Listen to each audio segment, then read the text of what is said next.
And we're back to the Naked Entire YouTube channel.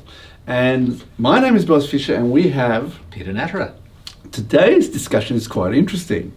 And what we're going to try and do is answer a really good question, which is who's responsible for your organization to identify whether your employees are anxious or not?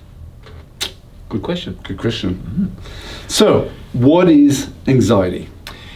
Anxiety is a state of heightened awareness, bridging almost into a slight to higher level of fear, which is very similar to excitement, but it's slightly more than that. It's what keeps us on track for most of the time and keeps us safe in many instances as well too. Yeah, I often heard, I'm not sure if this is the right saying, but you actually are worrying about a fear or something that's going to happen, but it hasn't happened. Correct.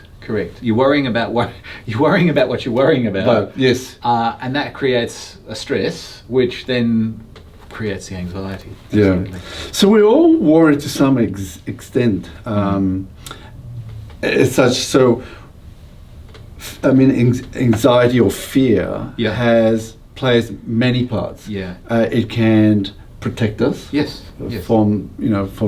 Well, I mean, the classic example is you're as a driver, it is a responsibility to stay on the correct side of the road. Yes. There is an anxiety that keeps us from wandering over into the incorrect side of the road. Correct. This is an anxiety that keeps us safe, that keeps everything running smoothly. Correct. And I would imagine of describing it as a productive anxiety. Yeah. You just jumped in, but it's great. But the question is why do our bodies and brains take it as an imminent threat? That has to do with our reptilian brain, basically. And I mean, if you want to get into the biology of it, the amygdala is responsible for assessing instantaneously whether we are under threat, whether we run, whether we fight, or whether everything's all right. And it is a highly tuned computer with those three outcomes in mind. Yes. And oftentimes, especially in our modern society, if it can't identify one or the other, it defaults to this is a threat, and then our heart starts to race, where the blood pulses, our breathing accelerates, and we're just about ready to either have a fight or flight response there. Correct. What are you mentioned some of the symptoms. Anything else? Or actually, what I was going to say is, what are sort of the types of typical disorders, anxiety disorders you see around? So, I mean, we're not talking clinical here, but we're just anecdotally. Actually, maybe we should have this disclaimer. So in no way are we actually discussing about ways or recommendations. Correct. So this is not a clinical discussion. Yep. And if you do have anxiety, it's best to seek professional advice. Yep, absolutely.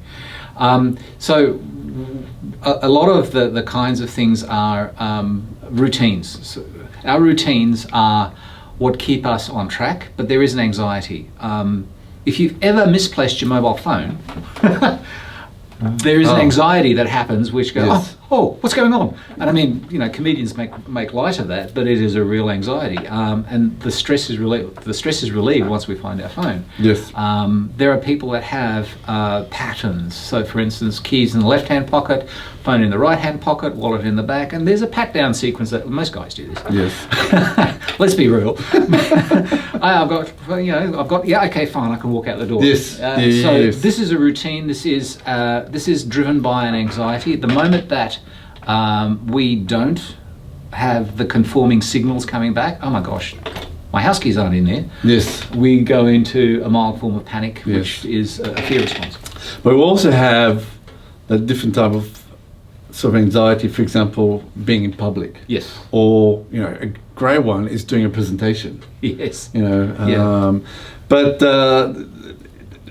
talk about in terms of the different volumes of anxiety, because there's some that are pretty acute, but there's some that people, as you mentioned, just feel that. Yeah. So an anxiety could be looked at as a form of fear, and sometimes you can have just a minor fear, and sometimes you can have a major, oh my gosh, this is life-threatening type of fear. And the category is specific and unique to every individual. So what might appear to be life-threatening to one person could be just trivial to another person. Yes. Spiders, for instance. Yes, correct. in our household, I'm the one that takes the spiders out because I have a slight anxiety, but not as massive as the rest of the family. Yes. So likewise. That the gradients and the triggers for the anxieties are unique to everybody. Yeah. So someone who's experiencing anxiety at the workplace, what are some of the typical symptoms that one sees? Fear of not being able to perform, fear of not being able to meet the deadline, fear of the boss's crankiness, fear of stuffing it up. Yeah. That's a technical term. Yes. Constant worrying is another one. Yeah. Wondering whether the output is going to be good enough. And again, that's a fear. Yes. I'm making this up as I'm going along, or I'm making this up and I'm making it happen, as I always have done, but will it be good enough this time around? Correct. And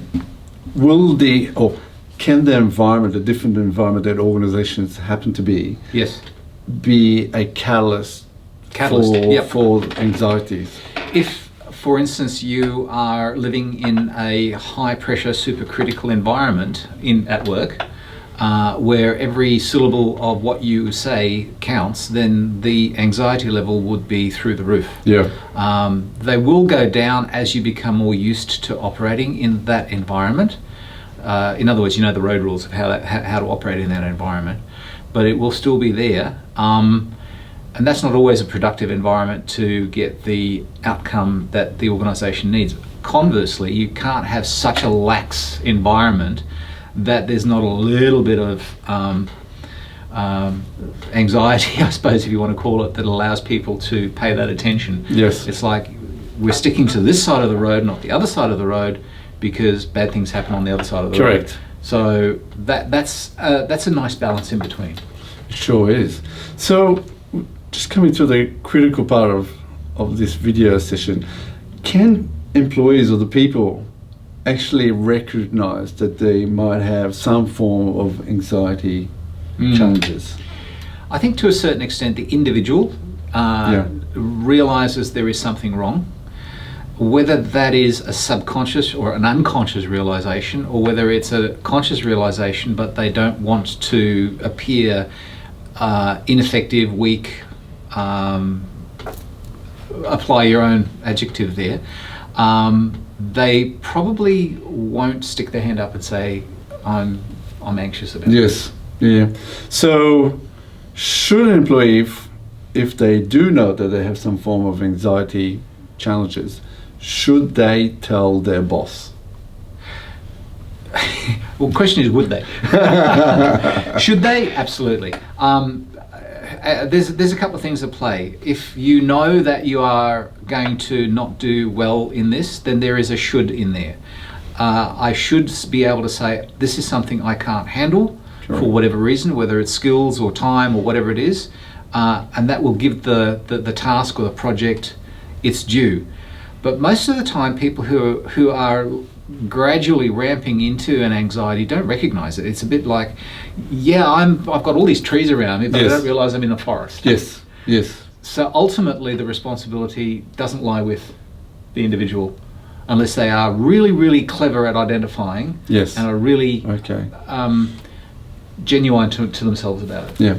And conversely, should the organization have some form of program to identify whether the mental well-being or the anxiety, or whether the employees are going through some challenges? Absolutely. And it sounds like a program is a formal, and it is. There is some formal training that we can do. It gets down to also pure human emotional intelligence. Yeah. It's thinking outside of one's own bubble, and I suppose in a managerial situation, that's a really good skill to have. Yes, correct. So wrapping this all up, what is the key takeaway? The key takeaway is that everybody has anxiety, and it's actually a really curious fact that the body interprets excitement and anxiety in exactly the same way. The same responses come out. It's just that anxiety becomes a self-feeding element, as doubts and other things, because there's so many unknowns in there that feed the other unknowns. Yeah. So the takeaway is that some anxiety or some form of, I guess you want to call it a little bit of fear, is always a good thing, and I keep coming back to the road analogy. Well, I'll give you another term, that Yep. too much of it, Yes, in terms of fear, it's false evidence that appears real. correct. Yes. Exactly. Yes. Exactly. So everything is real, but it's your own interpretation. Correct. And the reality is that if you experience something vividly, your brain can't differentiate between a really vivid imagination or a real situation happening. So when you relive things, you're reliving them, literally. Yes, correct. With that, we end. Lovely. Peter, many thanks again. Thanks. It's great. Your expertise is wonderful. Thank you. And next video, we're going to be talking about depression. Thank you. Thank you. Cheers.